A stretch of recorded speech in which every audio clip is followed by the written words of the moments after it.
There are only few reasons why you would want an answer for the question. You either played the RIMWORLD in the past, maybe a few years back, and maybe you liked it and want to know whether it's worth getting back into it. And for that, the answer is yes, it's worth it. There are more content, more expansions, more DLCs, and of course, more mods, so you're gonna enjoy it a lot again. Or maybe you played it in the past and found it kind of difficult and did not get the reason why people love it. For those people, yeah, you should get back to it. You need to actually try it once again, because there is a real reason why people love it. Or you're a person who have never played it, never owned it, and are looking at the Steam page and seeing that it's on an abysmal 20% sale, maybe a little bit more, probably a bit less, and want to understand why this game is so expensive, and why this game is so loved by so many people, and why this game looks like a game from maybe 20 years ago. And to those people, I also give you answer, yes, absolutely, this game is worth. There is a really good reason why people absolutely love it, and there is also a reason why it looks like a game from 20 years ago, and the good reason at that. And all of those reasons is why this game is never going on a deeper sales, because people are still buying it and people are still loving it. So yeah, let's talk about RIMWORLD. Why is it good, or whether it's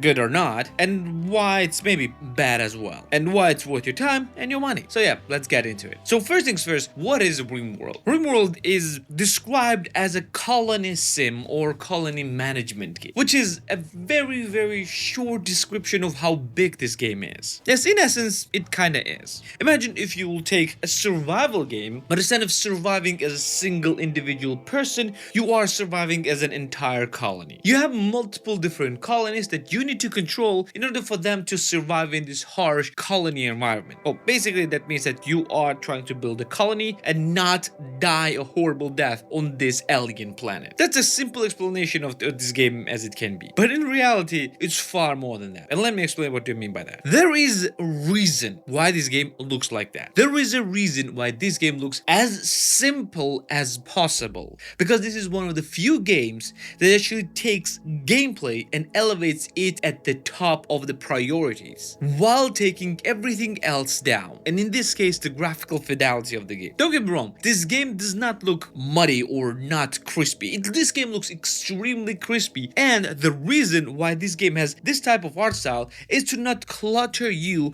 with unneeded stuff in front of you, because there are a lot of things that are needed in the game, and there are a lot of calculations that are happening on the background, and to not make it overwhelming for your PC or on a console, this game looks as simplistic as possible while still looking crisp, and while not covering a lot of useful information behind some graphical effects and things like that. So if you have a weaker PC, this is a great news for you. But what about the calculations? What are the things that are happening in the background? You see, this game is weird, and in a case that it mostly plays itself. I know it sounds bad because yeah, you don't want a game that plays itself, you want to control everything, but let me explain what do I mean by that. When you play the strategy games, like real-time strategy games, when you give a command to the unit, this unit will execute this command exactly the way that you want, but if you will not be giving this unit a command, it will be doing nothing, right? Well, in this game, this thing won't be happening. Every single colonist and every single thing, living or non-living, has its own stats, its own characteristics, and its own background processes going on. Like for example, every single colonist have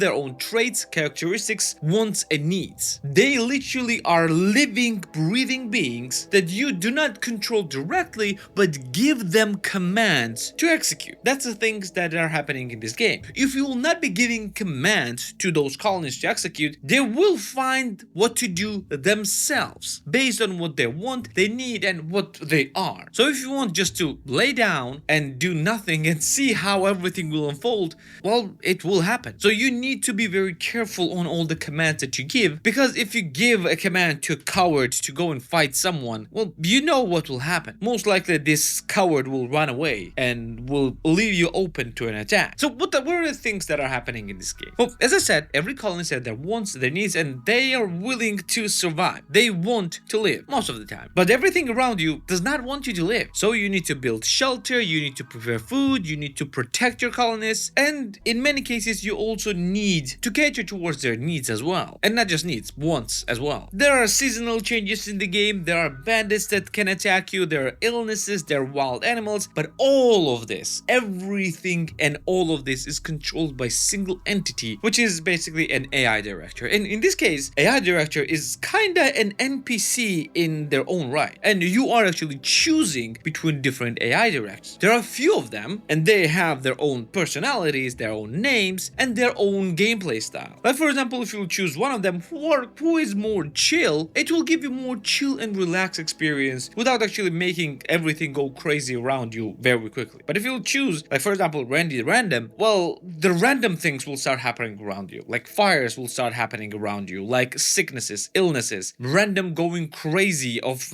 random rabbits that will infect anything and everything around you and kill every single one of your colonists, things happening around you, random weather events, attacks, and bunch of other things that will happen around you. If you want a completely unpredictable and random gameplay, Randy the Random is your AI director of choice. But if you want anything else, you can choose any other AI directors. And not just that, you also control their own specific patterns, like how random do you want them to be, how crazy you want them to be. Maybe you want them to be peaceful and they will not throw everything at you to destroy you and your colony. All those random things can happen if you want them to happen. But trust me, wanting them to happen is the great thing to have. But let's talk about the actual nickname of this game, which is basically a war crime simulator. Yes, because of this game's freedom and because of the things that you can do in this game, and the things is basically anything that you wanted, and the things basically means that anything can happen in this game, people are often going for the war crimes in this game, like cannibalism or slavery and things like that. And yeah, those things can happen in this game, and this is one of the great things of this game. Not the fact that things are happening in this game, but the fact that they can happen in this game, giving you the ability to play any way that you want, or maybe in any ways that you don't want as well. It's really difficult to talk about this game and without actually playing this. And yeah, you can understand it, how I'm struggling is because the gameplay itself does not seem as different from anything else that you will play,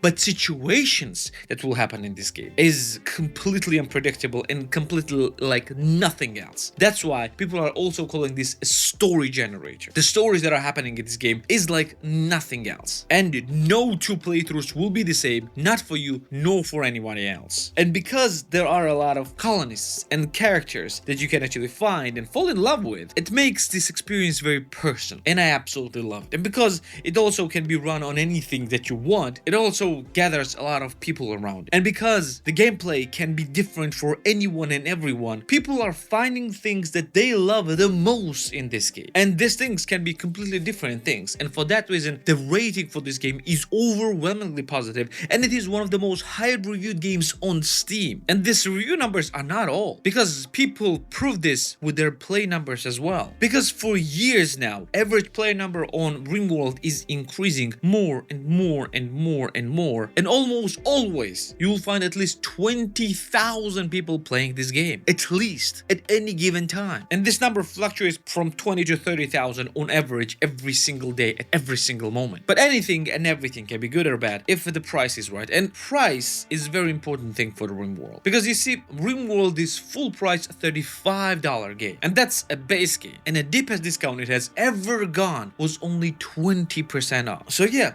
this is an expensive game, and it never goes below 20% off. And if you count also the expansions, which you have 4 of at the moment, the price goes, well, quite high. So why is it? And is it actually worth it for that price? You see, it is. This is one of the very few games that gives you their money's worth, no matter how much you will pay for it, whether it's full price or on a discount. And this game creates this type of high price barrier for the people who want to take the leap of faith. Not just people who just find this game on a deep discount and just throw them on their Steam library and maybe they will try for them. If you will pay this amount of money for this game, you will be playing it, and you will be trying everything in this game, and you will be understanding, and you will understand why this game is worth it. Otherwise, yeah, you maybe won't. So if you're contemplating whether this game is actually worth this price or not, the answer is absolutely yes. But what about the DLCs? That's the question that you may ask. Well, there are actually very big ones and very interesting ones as well, adding a bunch of gameplay mechanics and a bunch of additions to the core game. However, I do not recommend you to get them if you don't have a base game and if you haven't played extensively. RIMWORLD is great for people who already know and understand the core aspects, and not just core aspects, the game itself. If you haven't bought the game itself, if you haven't played it extensively, do not even think about getting the expansions and DLCs just yet. And because the game's expansions do not go into deep sales anyway, like all they go is maybe 10 15, and maybe 20% at best, it's not really a rush to get it. Just get a base game, understand it, enjoy it, and only after that think about getting DLCs and expansions. It is one of the few games that is worth it for any price they will ask you. Well, of course, I mean by the full price and discounted price. And this is one of few games that will be worth your time and your money no matter what. And this video is sponsored by channel's partner and supporter, Instant Gaming. If you want best games for the best prices all the time, all year round, without waiting for any sales, Instant Gaming is the way to go. You can find all types of games for all the different platforms, and most importantly, for the cheapest prices possible. And I also partner with Instant Gaming for epic game giveaway of your choice. So click the link in the description down below for your chance to win. Thanks to Instant Gaming for their support, and now let's get back to the video. And if you like RIMWORLD and colony building sim, you might actually want to build your own space empire, so you could watch my review of Stellaris right here. Or maybe you just want to build some cities instead of, well, colonists and things like that, so you can watch my review of City Skylines right here as well. Don't forget to subscribe right here as well.